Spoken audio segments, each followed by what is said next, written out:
இது ஃபர்ஸ்ட் மலேசியாவின் செய்திகள் உங்களுக்காக.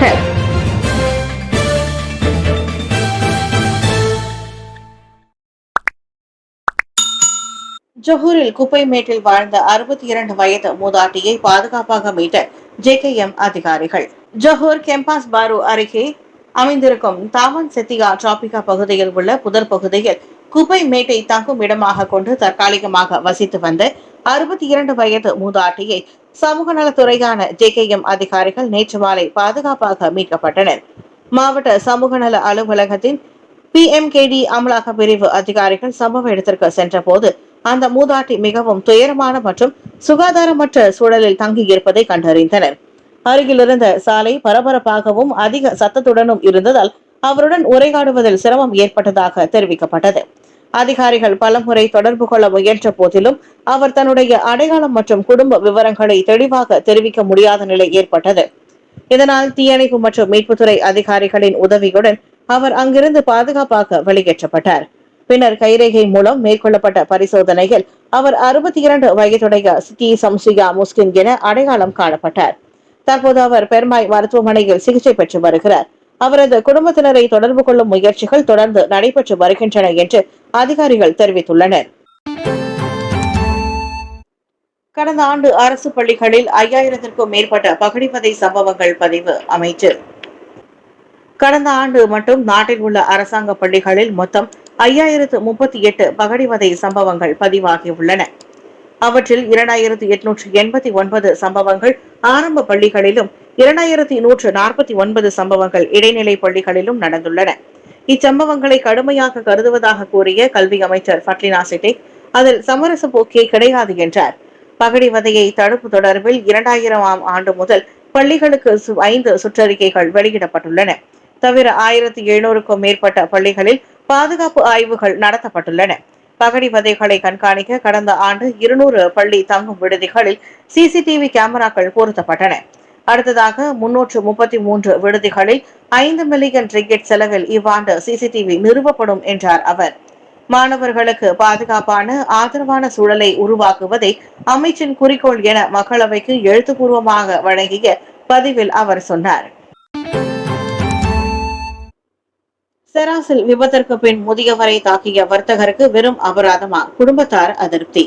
ஞாயிற்றுக்கிழமை செராசில் நடந்த சாலை விபத்தின் பின் தாக்கப்பட்ட ஒரு முதியவரின் குடும்பத்தினர் தாக்குதல் நடத்திய வாகன ஓட்டுநருக்கு எதிராக சட்ட நடவடிக்கை எடுக்க பரிசீலித்து வருகின்றனர். தாக்குதல் நடத்திய 52 வயதான வர்த்தகர் சைஃபுல் அட்லி யூசுப் ஒரு சிறிய சாலை விபத்தை தொடர்ந்து லியூ ஹூன் ஹூ என்ற 70 வயது முதியவரை தாக்கி கொலை மிரட்டல் விடுத்த குற்றத்தை ஒப்புக்கொண்டதால் அவருக்கு 5500 ரிங்கெட் அபராதம் விதிக்கப்பட்டது. லியூ உதைக்கப்பட்டு அரைக்கப்பட்டதால் அவரது கண் வீங்கியதோடு நாக்கில் 6 தையல்கள் போடப்பட வேண்டியிருந்தது. சைஃபுலுக்கு குறைந்த தண்டனை விதிக்கப்பட்டு விடுவிக்கப்பட்டதால் லியூவின் குடும்பத்தினர் வருத்தம் அடைந்ததாகவும் வழக்கை அடுத்த கட்டத்திற்கு கொண்டு செல்ல சட்ட உதவியை நாடுவதாகவும் அவரது மகள் சிண்டி கூறினார். தனது தந்தை சுயநினைவில் இருந்தாலும் அவர் இன்னமும் அதிர்ச்சியில் இருப்பதோடு அது அவரை பாதித்திருப்பதாகவும் அவர் கூறினார். 12வது மலேசிய திட்டத்தின் கீழ் 1720 ட்வெட் திட்டங்களில் 96% பயனுள்ள திட்டங்கள் அந்தஸ்தை எட்டியுள்ளன. அமைச்சர் ரமணன் 12வது மலேசிய திட்டத்தின் கீழ் 2023 முதல் 2025 வரை மதிப்பீடு செய்யப்பட்ட 597 தொழில்நுட்ப தொழிற்கல்வி பயிற்சி ட்வெட் நிறுவனங்களில் உள்ள 1720 திட்டங்களில் 96% பயனுள்ள திட்டங்கள் எனும் அந்தஸ்தை பெற்றுள்ளதாக மனிதவள அமைச்சர் ஸ்ரீ ரமணன் ராமகிருஷ்ணன் தெரிவித்தார்.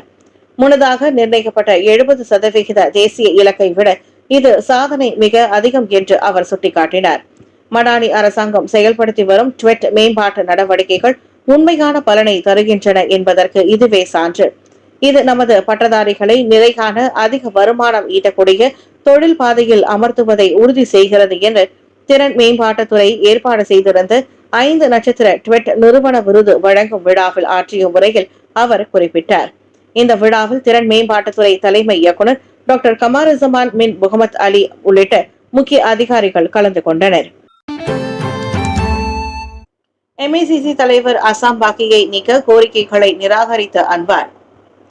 MACC எனப்படும் மலேசிய ஊழல் தடுப்பு ஆணைய தலைவர் அசாம் பாக்கியை அரசாங்கம் பதவி நீக்கம் செய்ய வேண்டும் என்ற கோரிக்கைகளை பிரதமர் ஸ்ரீ அன்வார் இப்ராஹிம் நிராகரித்துள்ளார்.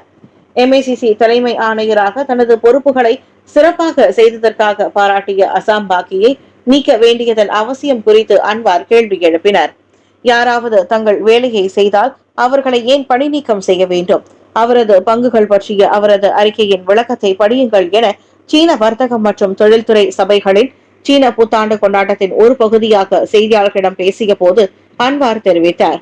அசாம் மீது கூறப்படும் குறை கூறல் அல்லது விமர்சனம் ஆரோக்கியமற்றது என்பதோடு தீர்ப்பை வழங்குவதற்கு முன் இந்த விவகாரத்தில் MACC தலைவரின் விளக்கத்தை பார்க்குமாறு அனைத்து தரப்பினரையும் அன்வார் கேட்டுக்கொண்டார். சம்பந்தப்பட்ட தரப்பினரை கேட்காமல் உண்மைகளை கருத்தில் கொள்ளாமல் முடிவுகளை எடுக்கக்கூடாது என்று அவர் வலியுறுத்தினார். ஷா அலாமில் வங்கி கொள்ளை துப்பாக்கிச்சூடு முன்னாள் விரிவுரையாளருக்கு 30 ஆண்டு சிறை. 7 ஆண்டுகளுக்கு முன்பு ஒரு வங்கி கொள்ளையின் போது துப்பாக்கிச்சூடு நடத்திய குற்றத்திற்காக முன்னாள் விரிவுரையாளர் ஒருவருக்கு ஷா அலாம் உயர்நீதிமன்றம் 30 ஆண்டுகள் சிறை தண்டனை விதித்துள்ளது.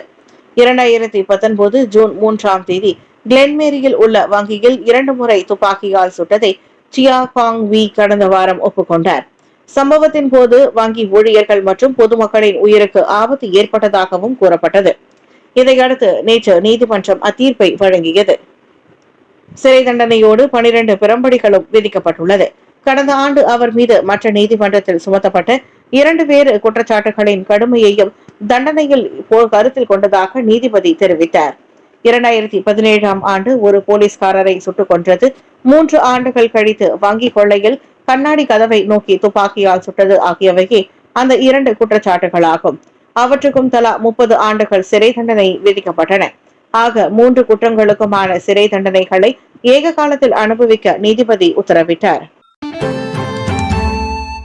பூச்சோங் தாமான் புத்ரா பெடானாவில் பள்ளிவாசல் அருகே புல்வெளியில் தீ, 44 வாகனங்கள் எரிந்து சேதம்.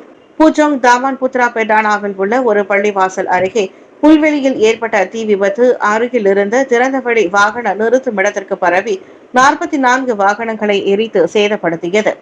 நேற்று பிற்பகல் 2:40 மணிக்கு அவசர அழைப்பு கிடைத்து சைபர் ஜெயா பாங்கி தீயணைப்பு நிலையங்களில் இருந்து வீரர்கள் சம்பவ இடம் விரைந்து தீயை கட்டுப்படுத்தினர். சுமார் 4 ஏக்கர் பரப்பளவில் இருந்த புல்வெளியில் தீ பரவியது. மாலை 6:20 மணி அளவில் தீ முழுமையாக அணைக்கப்பட்டது. இச்சம்பவத்தில் உயிரிழப்போ காயமோ ஏற்படவில்லை. காஜாங்கில் அபாயகரமான மெத்தடோன் திரவத்தை உட்கொண்டதில் 11 வயது குழந்தை உயிரிழப்பு, தாய் கைது. தனது 3 குழந்தைகளுக்கு மெத்தடோன் எனும் போதை விலகும் திரவத்தை குடிக்க கொடுத்த சந்தேகத்தில் காஜாங்கில் 35 வயது தாய் கைது செய்யப்பட்டார். 3 பிள்ளைகளில் 11 வயது குழந்தை பரிதாபமாக உயிரிழந்தது. மற்ற 2 குழந்தைகள் தீவிர சிகிச்சை பிரிவில் சிகிச்சை பெற்று வருகின்றனர். மருத்துவர் புகார் அளித்ததை தொடர்ந்து போலீசார் விசாரணை தொடங்கியுள்ளனர். அம்மாது எதற்காக குழந்தைகளுக்கு சித்திரவதை அந்த திரவத்தை குடித்தார், அவருக்கு எங்கிருந்து அது கிடைத்தது போன்ற கோணங்களில் விசாரணை நடைபெற்று வருகிறது. மெத்தடோன் பொதுவாக போதை விலகும் சிகிச்சைக்கு பயன்படுத்தப்படும் மருந்தாக இருந்தாலும் குழந்தைகளின் உயிருக்கு அது ஆபத்தானதாகும். ரவாங் உச்சிமலை முனீஸ்வரர் கோவில் இடிப்பு, சட்டத்தை கையில் எடுக்க வேண்டும், அன்வார் எச்சரிக்கை. மக்கள் சட்டத்தை தங்கள் கைகளில் எடுத்துக்கொள்ள வேண்டாம் என பிரதமர் ஸ்ரீ அன்வார் இப்ராஹிம் எச்சரிக்கை விடுத்துள்ளார். ஸ்லாங்கூர் ரவாங்கில் உச்சிமலை முனீஸ்வரர் கோவில் இடிக்கப்பட்டுள்ள நிலையில் இந்த எச்சரிக்கை வந்துள்ளது. அச்சம்பவத்தில் அனுமதி இல்லாமல் கட்டப்பட்டதாக கூறப்படும் அந்த கோவிலை இடித்ததாக கூறி 4 பேர் கைது செய்யப்பட்டனர். போலீசார் ஒரு பேக்ஹூ மண்வாரி எந்திரத்தையும் பறிமுதல் செய்துள்ளனர். இந்நிலையில் மலேசிய சீன வணிகர் சங்கத்தின் சீன புத்தாண்டு கொண்டாட்டத்தில் பேசிய அன்வார், நாடு சட்டத்தின் அடிப்படையில் நடத்தப்பட வேண்டும், தனிப்பட்ட உணர்ச்சிகள் அல்லது விருப்பங்களின் அடிப்படையில் அல்ல என வலியுறுத்தினார். நீதியை சட்டத்தின் வழியே தேட வேண்டும், மாறாக தனிநபர் நடவடிக்கைகள் மூலம் அல்ல என அவர் நினைவுறுத்தினார். எனவே எந்த ஒரு விரும்பத்தகாத சம்பவங்களை தவிர்க்க உரிய நடவடிக்கை எடுக்க அதிகாரிகள் உத்தரவிடப்பட்டுள்ளனர். அமலாக்கங்கள் அரசு நிறுவனங்களால் மட்டுமே மேற்கொள்ளப்படும். அதிருப்தி இருந்தால் வழக்குகள் நீதிமன்றம் செல்லட்டும். அதை விடுத்து ஏதோ ஒரு சிறு குழுவினரால் நாட்டின் நல்லிணக்கம் பாதிக்கப்படக்கூடாது என பிரதமர் திட்டவட்டமாக கூறினார். வெளிநாட்டு தொழிலாளர் ஒதுக்கீட்டில் தாமதம், விளக்கம் கோரும் பிரிமாஸ். மலேசிய இந்திய உணவக உரிமையாளர்கள் சங்கமான பிரிமாஸ் வெளிநாட்டு தொழிலாளர் ஒதுக்கீட்டு முறையில் ஏற்பட்ட தாமதம் மற்றும் குழப்பம் குறித்து கடும் கவலை தெரிவித்துள்ளது. 2025 ஆகஸ்டில் அரசாங்கம் விண்ணப்பங்களை திறந்தாலும் வழிகாட்டுதல்கள் அக்டோபர் மாதம் வெளியிடப்படும். இதனால் உணவக உரிமையாளர்களுக்கு விண்ணப்பிக்க குறுகிய காலமே கிடைத்ததாக அச்சங்கத்தின் தலைவர் டத்தோ கோவிந்தசாமி தெரிவித்தார். அதனைத் தொடர்ந்து டிசம்பர் 19ஆம் தேதி உள்துறை அமைச்சு விண்ணப்ப நேர்காணல் அமர்வுகள் ஒத்திவைக்கப்பட்டதாகவும் முகப்பிடங்கள் மூடப்பட்டதாகவும் அறிவித்தது. சில நாட்களுக்கு பிறகு டிசம்பர் 24ஆம் தேதி வெளிநாட்டு தொழிலாளர் ஒதுக்கீடு முழுமையாக நிறைவடைந்ததாகவும் புதிய விண்ணப்பங்கள் மூடப்பட்டதாகவும் அறிவிக்கப்பட்டது. பின்னர் 2026 ஜனவரி 19 முதல் மார்ச் 31 வரை புதிய போர்ட்டல் மூலம் சிறப்பு விண்ணப்ப காலம் திறக்கப்படும் என அறிவிக்கப்பட்டது. ஆனால் அந்த போர்ட்டல் இன்னும் full no time slots available என்ற நிலையை மட்டுமே காட்டுகிறது. இதனால் உணவக உரிமையாளர்கள் தேவையான தொழிலாளர்களை பெற முடியாமல் கடுமையான பணியாளர் பற்றாக்குறையை எதிர்கொள்வதாக கோவிந்தசாமி சொன்னார். இந்த தாமதமும் குழப்பமும் உணவகத்துறையின் செயல்பாட்டை பாதிக்கிறது. எனவே இதற்கான தீர்வுகளை எடுக்க வேண்டும் என பிரிமா சார்பில் அவர் கோரிக்கை விடுத்தார். நாட்டில் நிலவும் கடும் வெப்பம், வடகிழக்கு பருவமழையின் இறுதிக்கட்ட தாக்கம். மெட் மலேசியா. தற்போது நாட்டில் நிலவி வரும் அதிக வெப்பமும் மழை குறைவுமான வானிலை வடகிழக்கு பருவமழை காலத்தின் இறுதி பகுதியில் வழக்கமாக ஏற்படும் இயல்பான மாற்றம் என மலேசிய வானிலை ஆய்வுத்துறையான மெட் மலேசியா தெரிவித்துள்ளது. இந்த நிலைமை பொதுவாக ஒவ்வொரு ஆண்டும் ஜனவரி இறுதி முதல் மார்ச் நடுப்பகுதி வரை காணப்படும். குறிப்பாக தீபகற்ப மலேசியாவின் வடக்கு மற்றும் கிழக்கு மாநிலங்களில் வெப்பம் அதிகமாக இருக்கும். இந்த ஆண்டில் வெப்பமான மற்றும் உலர் காலநிலை டிசம்பர் 25 இறுதியிலேயே தொடங்கியதாக தெரிவிக்கப்பட்டுள்ளது. வானிலை ஆய்வுத்துறை தலைமை இயக்குநர் டாக்டர் முகமது ஹிஷாம் அப்துல் அனீப் கூறுகையில், லானினா என்ற காலநிலை நிகழ்வு மற்றும் பிராந்திய காற்றழுத்த மாற்றங்கள் இதற்கு காரணம் என விளக்கினார். இதனால் மழை மேகங்கள் அதிகமாக இந்தோனேசியா மற்றும் ஆஸ்திரேலியா பகுதிகளில் திரண்டுள்ளன. அதனால் மலேசியாவில் மழை குறைந்துள்ளது.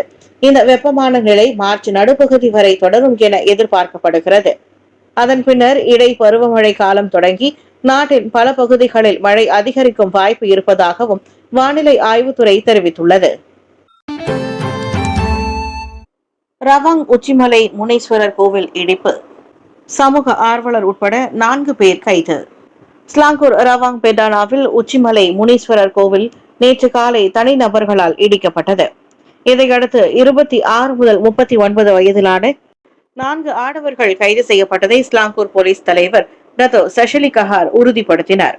ஊராட்சி மன்றம் மற்றும் புகார்தாரருக்கு முன்கூட்டியே தெரிவிக்காமலும் கலந்தாலோசிக்காமலும் கோவிலை இடித்ததன் பேரில் அவர்கள் கைதாகினர்.